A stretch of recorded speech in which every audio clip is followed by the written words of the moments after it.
માત્રાવાળા અને સિંહની દોસ્તીની એક અનોખી કથા જે સત્ય ઘટના છે આપને કહી રહ્યો છું. ગીરના જંગલને અડીને જૂનાગઢથી આશરે 25 ગાંવ દૂર અને સાસણથી આશરે 6 ગાંવ દૂર મોટી મોણપરી નામનું એક ગામ આવેલું છે. ગામના પાદરમાંથી એક મોટી નદી વહી જાય છે. નદીને બંને કાંઠે માથોડા ઊંચી ભેખડો આવેલી છે. નદીના વાંસજાળમાં પાણીમાં મગર સેલારા મારી રહ્યા છે. સોરઠના સીમાડે આવેલા મોણપરી ગામે માત્રાવાળા નામે દરબાર રહે. નદીને કાંઠે માત્રાવાળાની સોનાની કટકા જેવી જમીન આવેલી છે. ચોમાસું પૂરું થવા આવ્યું છે. જોઈને આંખો ઠરે તેવો મોલ ખેતરમાં ઊભો છે. લોકો લણણીના કામે લાગ્યા છે. આવા એક દિવસે નમતા બપોરે દરબાર માત્રાવાળા ખાટલો ઢાળીને ખેતરમાં બેઠા છે. કુદરતે છૂટે હાથે વેરેલી સુંદરતાને દરબાર આંખો ભરીને પી રહ્યા છે. એકાએક દરબારની નજર નદીના ગુના પર પડી. સામેથી સિંહ અને સિંહણનું બેલડું ચાલતું આવ્યું છે. બેપરવાહીથી ચાલતા આવતા રાજા રાણીને દરબાર જોઈ રહ્યા હતા.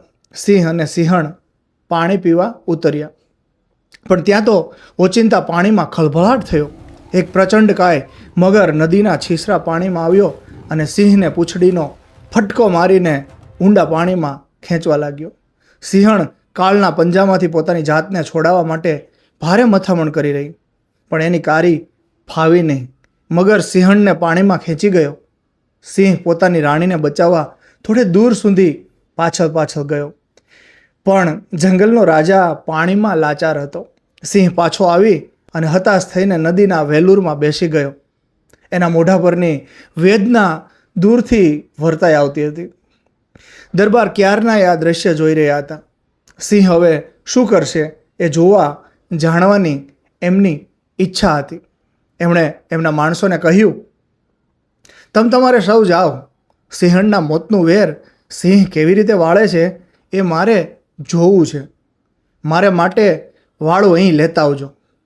સિંહ નદીનો કાંઠો છોડી ક્યાંય ગયો નહીં. રાત આખી નદીના ખળભળ વહેતા પાણી સામે એ સુનમુન બનીને બેસી રહ્યો. માત્રાવાળા પણ એ વિજોગની વેદનાને જોતા બેઠા રહ્યા. આ જાનવરને એકબીજા માટે કેવા હેતપ્રીત છે.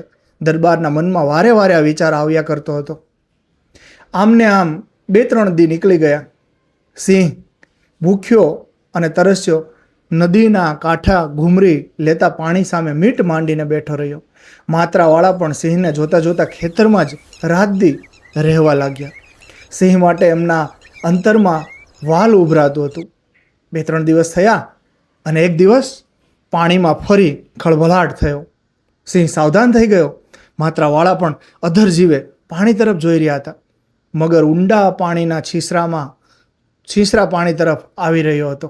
સિંહ ઊભો થયો અને મગરને લલચાવવા પાણીમાં થોડે દૂર સુધી આગળ ચાલ્યો. પછી વળી થોડો પાછો આવ્યો ને પાણી પીતો હોય એવો એ ડોળ કરવા લાગ્યો. નવા શિકારની લાલચે મગર પણ વધુ ને વધુ છીછરા પાણીમાં આવવા લાગ્યો. સિંહ હુમલો કરવા માટે પૂરો સજ્જ થઈને ઊભો હતો. જેવો સિંહને મગરનો ભેટો થયો કે સિંહે પૂરી તાકાતથી હુમલો કર્યો, પણ મગરનું જોરે કંઈ ઓછું નહોતું. પોતાની પૂંછડીથી સિંહને ભીડાવવા એણે પૂરતો પ્રયત્ન કર્યો. 2 બળવાન જીવો જાનની સસોટબાજી લગાવીને લડી રહ્યા હતા. ઘડીકમાં મગર સિંહને પાણી તરફ ખેંચતો તો ઘડીકમાં સિંહ મગરને રેતી તરફ ઘસેડતો હતો. ગામના લોકો પણ ખબર પડતા વેત રૂવાડા બેઠા કરી દે તેવું આ દ્રશ્ય જોવા સીમમાં દોડી આવ્યા. આ દરમિયાન દરબારના ખાટલાની આસપાસ ગોઠવાઈને સૌ અધર શ્વાસે સિંહ અને મગરનું યુદ્ધ જોવા લાગ્યા. આશરે 1 કલાક સુધી આ જીવ સસોટનો જંગ ખેલાયો. આખરે સિંહની જીત થઈ અને સિંહ જીત્યો અને મગરને મારી એણે સિંહણનો બદલો લીધો. પણ આખા શરીરે લોહી લુહાણ થઈ ગયો હતો. પાણીની બહાર નીકળ્યો તરત જ ઢગલો થઈ અને નદીના કાંઠે ઢળી પડ્યો. અને દરબાર માત્રાવાળા શૂરવીર હતા. પશુઓ પ્રત્યે એમને અપાર પ્રેમ હતો. આ બહાદુર અને પ્રેમાળ જાનવર માટે એમના દિલમાં માયા બંધાઈ ગઈ હતી. સિંહને આમ ઢળી પડતો જોઈ એમનું હૃદય દ્રવી ઉઠ્યું. જ્યાં સિંહ પડ્યો હતો ત્યાં જવા એ ઊભા થયા અને ચાલવા લાગ્યા. ગામના લોકો એમને વાર્યા, પણ દરબાર કોઈનું કહેવું માન્યું નહીં. નદીની ઊંચી ભેખડો ઉતરીને એ સિંહ પાસે પહોંચ્યા. ત્યાં જઈને એમણે સિંહના જખમ સાફ કર્યા. વનસ્પતિના પાંદડાવાળી જખમ પર પાંદડા વાળી અને જખમ પર પાટા બાંધ્યા. સિંહના શરીર પર શીતળ જલથી છંટકાવ કર્યો. થોડી વારમાં સિંહે સહેજ આંખો ખોલીને જોયું, એક પ્રેમાળ માનવી એની સેવા ચાકરી કરી રહ્યો હતો. સિંહ ક્યાંય સુધી આંખો મીસીને પડ્યો રહ્યો. પોતાની હાજરીની સિંહને જાણ થયા છતાં એણે હુમલો કરવાનો પ્રયત્ન સુધા પણ ના કર્યો. એટલે દરબારને એના પર ભરોસો બેસી ગયો. થોડી વારે સિંહ પૂરેપૂરો ભાનમાં આવી ગયો. ઊભો થયો, પણ એના શરીરમાં તાકાત નહોતી. એ ફરી પાછો ફસડાઈને પડ્યો. દરબારે એક વાસણ મંગાવી એમાં પાણી ભરી સિંહના મોઢા આગળ ધર્યું. સિંહે થોડું પાણી પીધું અને પાછો એ ફરીવાર નદીના કાંઠે સૂઈ ગયો. દરબારે પૂરી ધીરજથી થોડા દિવસ ઊભા પગે એ સિંહની સેવા ચાકરી કરી. દરબારના પ્રેમ અને સેવાથી સિંહ સાવ સાજો થઈ ગયો. પોતાને નવી જિંદગી બક્ષનારનો ઉપકાર સિંહ કેવી રીતે ભૂલી શકે? એ તો માત્રાવાળાનો પરમ મિત્ર બની ગયો. દરબાર જ્યાં પણ જાય ત્યાં સિંહ સાથે ને સાથે ચાલે. દરબાર ખેતર જાય ત્યારે સિંહ એમની સાથે ખેતર જાય. દરબાર ખેતરથી ઘેર આવે ત્યારે સિંહ પણ એમની સાથે પાછો ઘેરે આવે. ભૂખ લાગે ત્યારે શિકાર કરવા જંગલમાં જાય, પણ વળી પાછો દરબાર પાસે આવતો રહે. આ રીતે થોડો વખત ચાલ્યા પછી રાત્રે એ દરબારને ઘેરે જ રહેવા લાગ્યો. ઘણા ઘરોમાં કૂતરાની ચોકી હોય, પણ દરબારને ત્યાં તો સિંહની ચોકી હતી. એક અલગ પ્રકારનું ગામમાં એક માહોલ હતો. એકવાર દરબારના ઘરમાં ધાડ પાડવાના ઈરાદે ચોર ઘૂસ્યા. કહેવાય છે કે દરબારના વેરીઓ હતા. ફળિયામાં દરબાર ઢોલિયો ઢાળીને સૂતા હતા. સિંહ ઢોલિયાની નીચે સૂતો હતો. સહેજ સંચલ થતાં જ સિંહ જાગી ગયો અને એ ચોર લૂંટારા પર ત્રાટક્યો.